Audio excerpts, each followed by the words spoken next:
a telephone conversation between an employee of an airline company and a customer. You have 30 seconds to look at questions 1 to 6.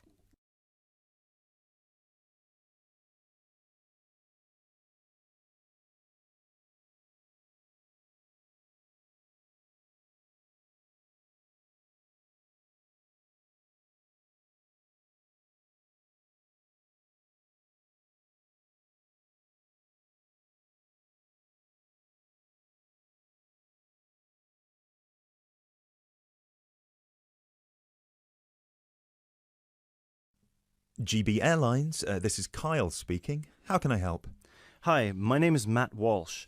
I'm calling on behalf of Mr. John Sparrow to claim expenses for a delay in his flight last week. Good morning, Mr. Walsh. Thank you for calling. Could you please tell me the flight number and the date of departure? The date of departure was the 24th of January, 2016. I'm afraid I don't have the flight number in front of me at the moment. Okay, that's all right. One moment. Could you tell me where was Mr. Sparrow departing from?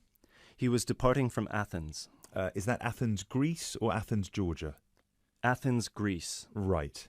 And what was the destination? It was Heathrow, London. Right. We've got 2 flights from Athens to London, Heathrow, on the 24th of January 2016. Was it the 3:25 p.m. flight or the 9:45 p.m.? It was the later one, 9:45. Okay, so the flight number is GB1011. Right, okay. Okay, yes. I can see that Mr. Sparrow's flight was cancelled and he was booked on the next flight on the 25th of January at 3:25 p.m. Is that correct? Yes, that is correct. According to our system, one of my colleagues spoke with Mr. Sparrow on the phone on the 24th to inform him of the cancellation and offered to book a hotel for him for the night, but Mr. Sparrow preferred to book one himself. Yes, because he didn't want to stay near the airport, as the next flight was in the afternoon. Yes, of course. Could you tell me which hotel he stayed at? Yes, he stayed at the Hypnos Hotel. Oh, could you spell that for me? Of course.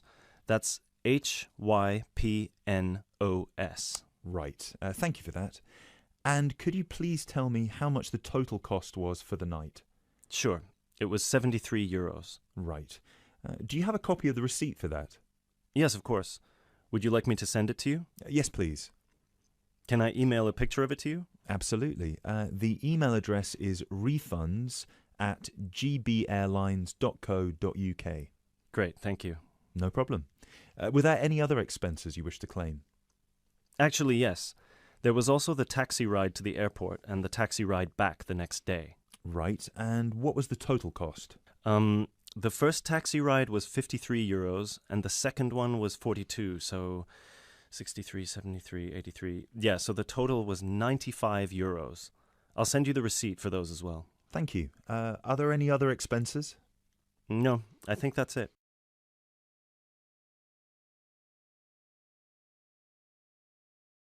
You now have 30 seconds to look at questions 7 to 10.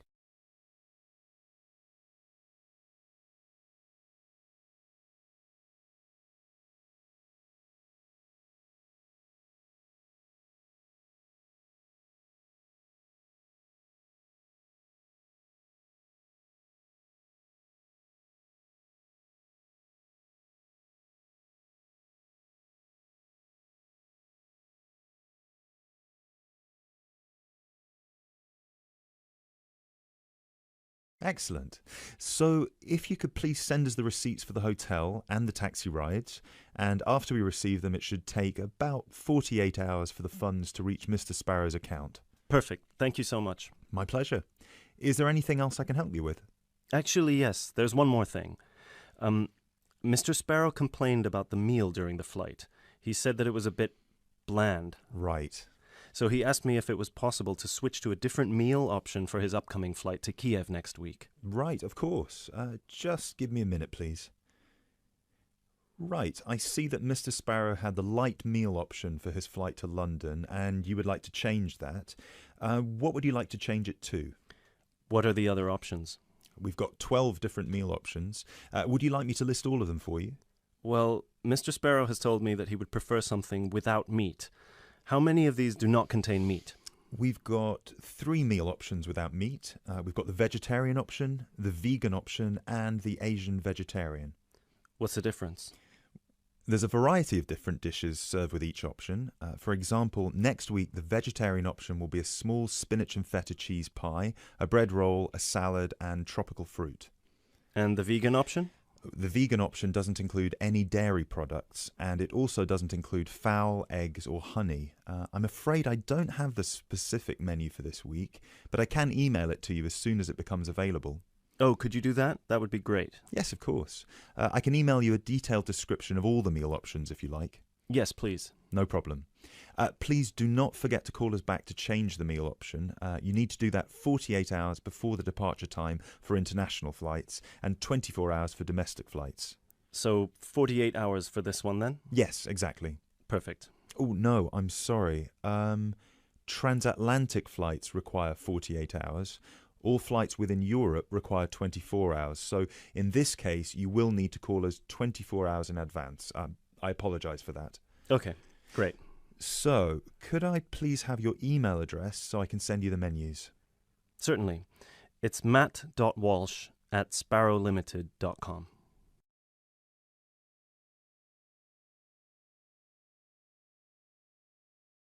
That is the end of part 1. You now have half a minute to check your answers.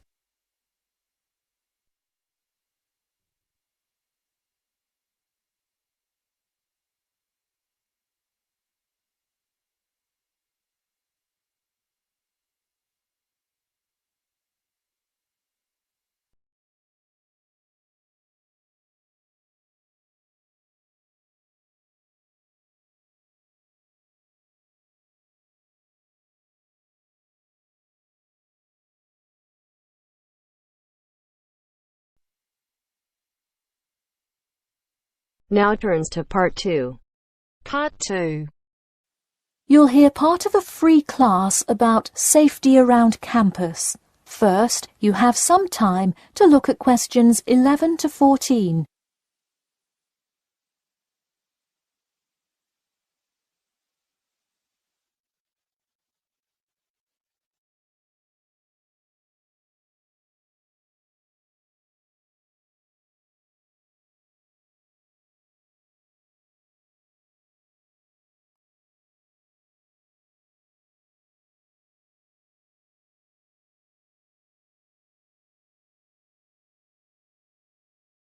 Now, listen carefully and answer questions 11 to 14. Good evening. I'm Geoffrey Miller from the University of Nottingham Student Union, and in this week's free class, Carlos Garcia is going to tell us about safety around campus. Over to you, Carlos. Thank you, Geoffrey, and thank you all for your attendance today. Also, I'd like to thank the Student Union here at the university for organising this lecture. Well, I've been serving and protecting the city of Nottingham for over 20 years now as a member of the police department. Does anyone know what type of crime is the most prevalent on campus? I heard someone say drugs and alcohol. That actually isn't too much of an issue. Violence? Nope. Actually, the biggest thing we worry about here is theft. The nature of crime on Nottingham's campus is quite different from that of the surrounding areas. Crime rates across the East Midlands are very difficult to control. We'd like to see the rate stay the same for this calendar year, but it has been increasing steadily over the past 3 years. On campus, however, I'm happy to say that the overall crime rate has fallen this year. You wouldn't think so if you've seen the extremely exaggerated stories in the media. The media has done nothing but cause more concern about crime in our area. Even the crime shows you see today are a little bit far-fetched, but at least viewers know they're not real events. We'd really like to see more factual news articles out there so the public can have a rational sense of the safety level of our society. Before you hear the rest of the talk, you have some time to look at questions 15 to 20.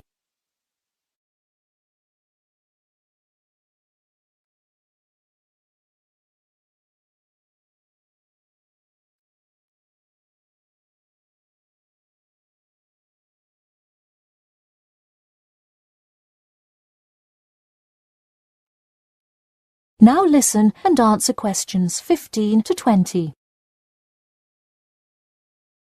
Okay, let's move on to what to do when you see a crime. Do not get involved if at all possible, and do not draw too much attention to yourself by running away in a conspicuous manner. Though most likely, and hopefully, you will not have to experience this situation, if you are being mugged, please do not try to resist. Instead, be compliant and seek help after the incident. Like I said, though, it is highly unlikely that you will find yourself amidst a crime, but it is important to be prepared should it ever happen. We find that educating students and staff on the correct precautions to take is the best way to increase your safety. Just remember to be smart when you're out late at night and avoid any area or person that looks suspicious. I know it sounds obvious, but I cannot stress this enough. It's also not a bad idea to have your mobile phone with you at all times, but be careful. If you're chatting on your smartphone on your way home, you're a prime target for thieves. I'd like to see a show of hands. How many people have left work or the library after 10 p.m. to go home before? A lot of you, right? If you do have to go home late at night, please don't walk home alone. More often than not, there's someone there that will be walking the same direction as you at some point. Walk home with a friend or co-worker. Even if you must use your phone to call someone that's nearby to walk with you, it's always safer to walk home with someone. So when you're walking home, you may feel more comfortable with some sort of self-defense, such as pepper spray. Now, it's your call whether you want to carry something like this or not. However, I absolutely advise against carrying a knife or any other offensive weapon. All too often, they can be used against you if you're disarmed, putting yourself in more danger. For all those interested, the Recreation Centre offers a free self-defense class to all students every Thursday evening. While obviously an introductory self-defense class may not equip you to fight off villains like a regular superhero, it does come in handy sometimes. After taking a self-defense class, you'll surely be more aware of possible dangers and how to deal with them. So hopefully now you have a more complete understanding of the nature of crimes committed on your campus and how to avoid being a victim. I know most students at the University of Nottingham are not the criminal types, but remember that there is no barrier like a wall or something keeping non-students out. There's no army force securing the borders, and I doubt anyone wants it that way. The campus is generally a safe place, but it's not immune to small crimes once in a while. Alright, that's all I have to say for today. Stay safe. That is the end of part 2. You now have half a minute to check your answers.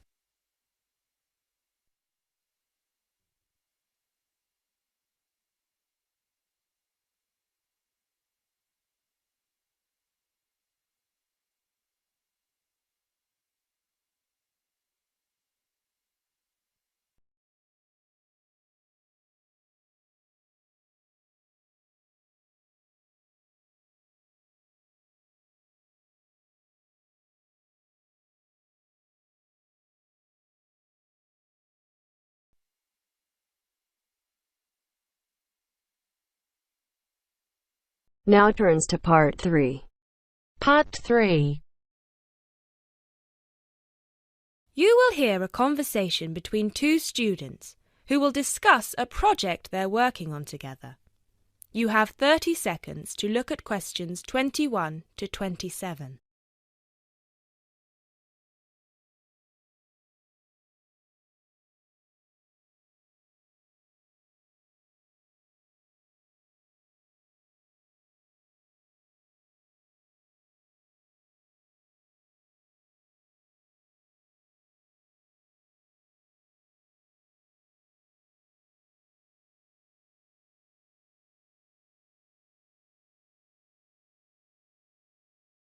Hey Jess, glad you could make it. We've got a lot to discuss. Hi Matt. Yes, sorry I'm a bit late. I did bring all my notes with me. Yes, me too. Where shall we start? Well, I think it would be a good idea to clarify our objectives just one more time. Yes, good idea. Okay, here we are. We need to record, photograph, and identify the plant species in 10 1-square-meter plots. Does it say anything about where these plots should be and how they should be laid out? Ah, here it is. It says that all the plots need to be no more than 10 meters apart. And how do we choose them? Ah, this is the fun part. I remember this. Here we are. Make a 1-meter square frame using bamboo sticks available from the department stores. Yes, we've already done that. I know, I'm just reading the whole section. Okay. One person stands roughly in the middle of the chosen area and throws the frame. The other person uses a tape to mark out the square where the frame landed and returns frame to thrower. The thrower then turns a few degrees on the spot and throws again. The thrower must turn slightly after each throw and vary the force of the throw until after the 10th throw they are pointing in almost the same direction as the first. That sounds a bit complicated. That's only because it's all in writing. It's just a simple throw, turn, throw, turn, throw, turn until we have 10 squares. And I guess you want to do the throwing. Well, if you don't mind. I'm sure you'll be more accurate at marking the squares. Yes, I am sure I am, and I'm sure you've got a stronger throwing arm.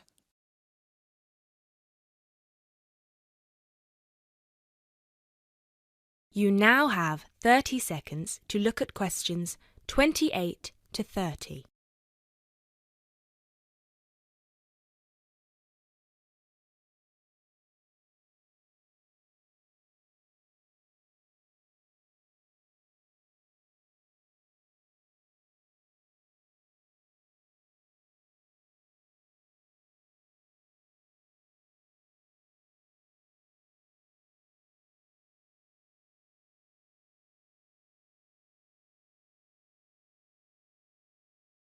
Okay, good. We've got that sorted.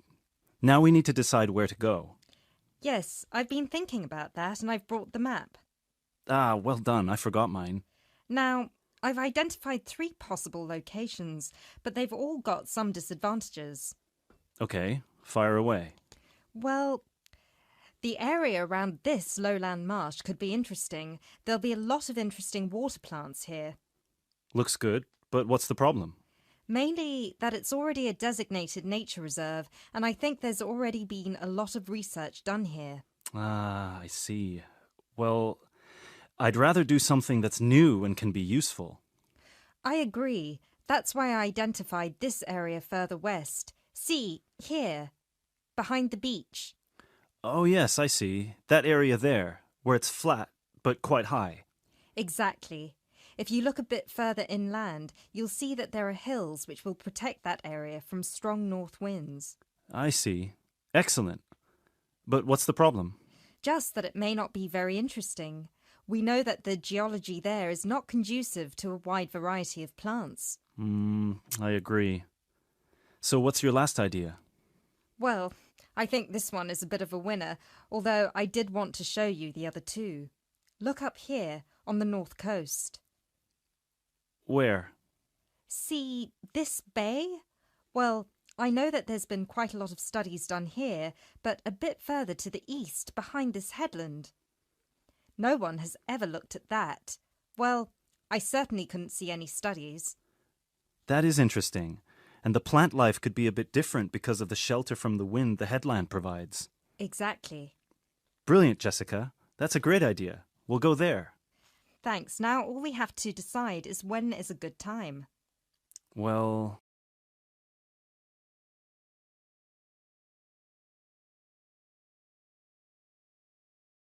That is the end of part 3. You now have half a minute to check your answers.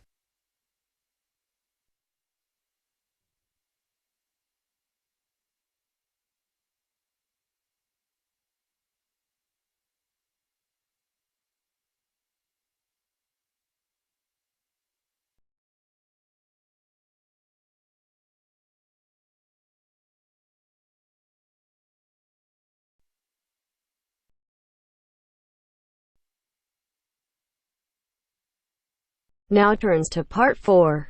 Part 4. You will hear an introduction about an eco-friendly building called the Gherkin. First, you have some time to look at questions 31 to 40.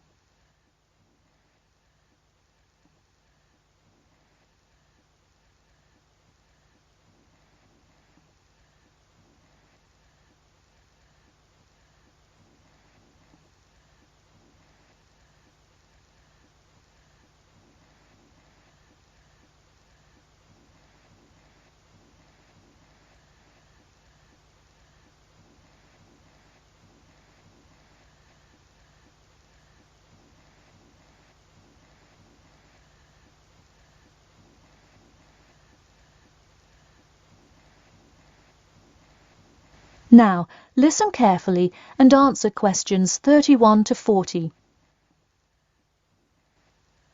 Today, I'd like to tell you about how UK architects are playing their part to address the issue of global warming. You have seen many of these iconic buildings while going about your everyday life, but you may not know how they are affecting your tomorrow. In 2003, construction was completed on the famous Swiss rebuilding, or more informally called the Gherkin, a true masterpiece commissioned by the law offices of Foster and Partners. This is not the first ambitious endeavour of the firm. They are renowned for their various philanthropic environmental efforts. The Gherkin, with its cut-and-edge green initiative and sharp design, is gaining recognition as an icon in modern architecture. You can pick it out of the London skyline by its unorthodox cigar shape. While its appearance is the obvious attribute at which to marvel, there is far more to this building than meets the eye. And let's face it, there's a lot about this building that meets the eye. The building helps reduce the city's carbon footprint in a number of ways. Just a quick note, in case you're not familiar with the term carbon footprint, get used to it. It's a buzzword you'll hear relentlessly to talk about reducing emissions. Think of it as the amount of harmful greenhouse gases that are given off into the environment by a single person, organization, or product. So going back to the Gherkin building, perhaps the most obvious as well as the most significant eco-friendly feature is the glass windows, which allow light to pass through the building, both reducing heating costs and brightening up the workspace. The ingenuity behind the various eco-friendly aspects of the Gherkin has seen its fair share of publicity both from serious and silly sources. In a recent April Fool's Day edition, One e-publication printed a story detailing plans to replace 50% of the current exterior with grass, which would not only make large steps in the name of sustainability, but also give the building the green hue that would truly earn it the nickname of the Gherkin. The only drawback is, as you may have guessed, that this story was an April Fool's Day joke and completely made up.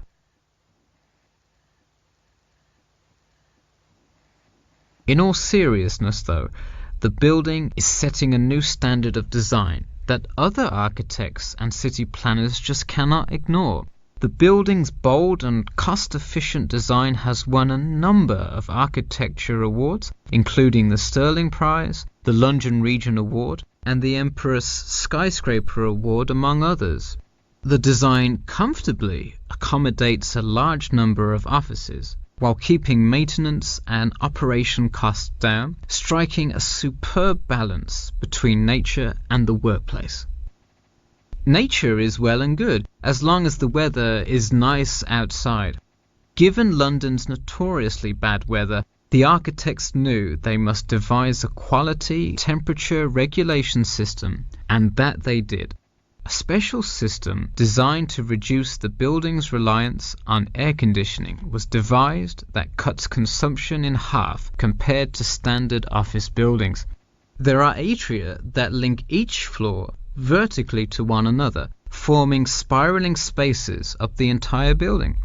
They serve not just as social common spaces, but also act as the building's lungs, distributing clean air from the opening panels in the facade through the entire building. The building isn't all business though. It has its fair share of fun as well. At the very top, a club room offers a picturesque entertainment spot for company functions, private parties, etc., with a breathtaking panoramic view of the city. The creation of such an innovative structure has many wondering what the future of urban planning and architecture may be. Well, if the other projects currently commissioned by Foster and Partners are any indication, the entire city constructed with similarly eco-friendly buildings is not far in the distance. The Masdar City development aims to create a desert city that produces zero waste and removes as much carbon dioxide from the atmosphere as it puts in, a huge feat in protecting our Earth. The Gherkin is a truly impressive feat, yet it is not the only one worth noting. Now to move on to another green initiative, I'll tell you about the Eden Foundation building found in Cornwall. That is the end of part 4. You now have half a minute to check your answers.